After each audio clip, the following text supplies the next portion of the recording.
How to calculate number of squares in the given figure. तो guys इस तरह का क्वेश्चन हमें हमेशा से किसी न किसी शिफ्ट में हमें जरूर देखने को मिलता है कि हमें एक ऐसी इस तरह की फिगर दे दी जाती है और हमसे पूछा जाता है कि इसमें टोटल नंबर ऑफ स्क्वायर्स कितने हैं ये बताइए। तो इस तरीके के फिगर्स में टोटल नंबर ऑफ स्क्वायर निकालने की ट्रिक जो होती है आज वो आपको बताने जा रहा हूँ। तो चलिए बिना कोई देरी के सीधे देखते हैं। तो हमें क्या करना होता है, हमें फिगर दी गई है इस तरीके की फिगर, तो हमें इस फिगर में काउंटिंग करनी पड़ती है। तो पहली काउंटिंग जो होगी हमारी वो होगी row wise. First counting will be row wise and the second counting will be column wise. तो हमारी दूसरी काउंटिंग होगी वो कॉलम वाइज होगी।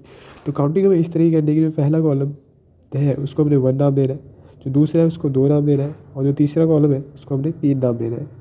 और इसी तरीके से जो हमारा पहली रो है उसको हमने 1 नाम देना है, जो दूसरी रो है उसको 2 नाम देना है और जो तीसरी रो है उसको हमने 3 नाम देना है। तो हमारा अगला स्टेप क्या रहता है, अगला स्टेप जो हमारा रहेगा, पहली कॉलम को पहले रो के साथ मल्टीप्लाई करना है, दूसरी कॉलम को दूसरी रो के साथ मल्टीप्लाई करना है और तीसरी कॉलम को तीसरी रो के साथ मल्टीप्लाई करना है और सारे तीनों को एक साथ हमने जोड़ देना है। तो हमने क्या करना है, पहले कॉलम को पहली रो के साथ मल्टीप्लाई किया और जिसको जोड़ा, दूसरे कॉलम को दूसरी रो के साथ मल्टीप्लाई किया और उसको जोड़ा, तीसरे कॉलम को तीसरी रो के साथ मल्टीप्लाई किया और उसको जोड़ दिया। तीनों को जोड़ेंगे तो इसका जोड़ के आएगा 1, इसका आएगा 4 और इसका आएगा 9, क्योंकि हमारे पास आ गया 14। तो हमारे इसमें जो टोटल नंबर ऑफ स्क्वायर्स है वो हमारे पास 14 है।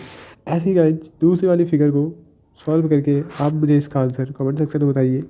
और अगर आप चाहते हैं कि इस तरीके से और वीडियोज़ में लगे आऊँ तो कमेंट सेक्शन में ज़रूर बताइए। Thank you so much guys.